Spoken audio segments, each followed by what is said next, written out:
Welcome back into the Sports Source. This segment brought to you by Madisonville Marine. Right now, the G3 90 Days to Save Instant Rebate Sales Event is going on.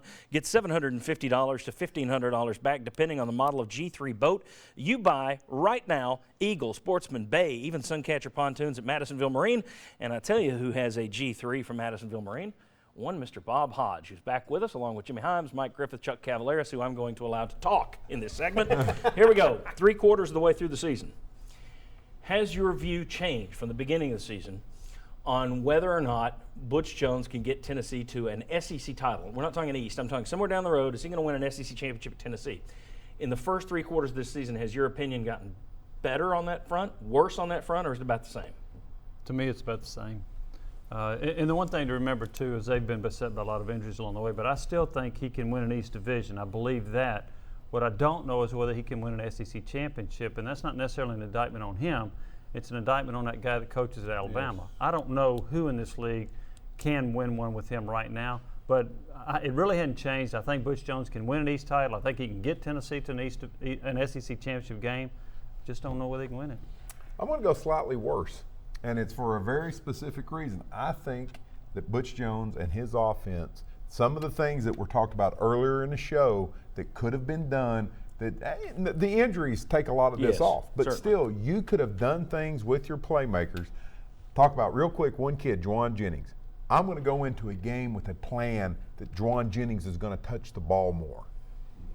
Tennessee doesn't seem to do that. That worries me a little bit that you're just too much. We do this. We don't make special plans for special players or do things different game to game. Part of that, I agree with you 100%. I will say part of that's on Dobbs to get him the ball. Maybe it's the game plan Dobbs doesn't do it. Maybe it's in the game plan they've got him double covered or something. But I agree with you. If you want to get him the ball, you can find ways to get him the ball. Mike Griffith, has your view changed? Yeah, no, it hasn't. You know, but I've learned a lot more about Butch. One thing I've learned, not only is he detail-oriented, but he's a fast learner, John. I mean, there's a reason that Butch has won as many or more games in the regular season at every school every year of his coaching career. I can't find another coach over the 10-year period that can say that. He learns fast. I think he learned a lot about management of players this year. You guys are talking a lot about scheme. Hey, I was on board with they got 17 guys back from a team that won 9 games. Do everything the same and you'll be better automatically. That didn't happen. So I think and the coaching hires he makes in this offseason, I think that will tell us a lot about where Butch goes moving forward. But I see a very detail-oriented guy, Chuck, that seems to learn from his lessons, and his track record indicates he gets better every year. Did you have him going 11-0 or 10-1? I had him win in the East, and I said that they were going to make the college football playoff before all the injuries.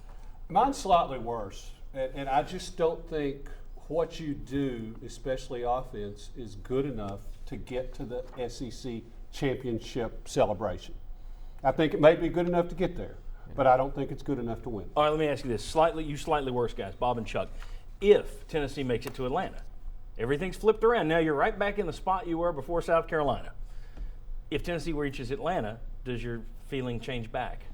No, not really, because I've seen enough through the season. I like coaches that take what they've got, mix the pieces up, and are able to kind of morph game to game. Now, I will agree with Mike on one thing. Let's see what he does in the offseason as far as coaches, because that may go a long way into saying, okay, what I've been doing isn't quite good We're enough. talking hirings. There haven't been any firings yet. But Right. I think there will be. Go ahead, Chuck. Very quickly, you have 10 seconds.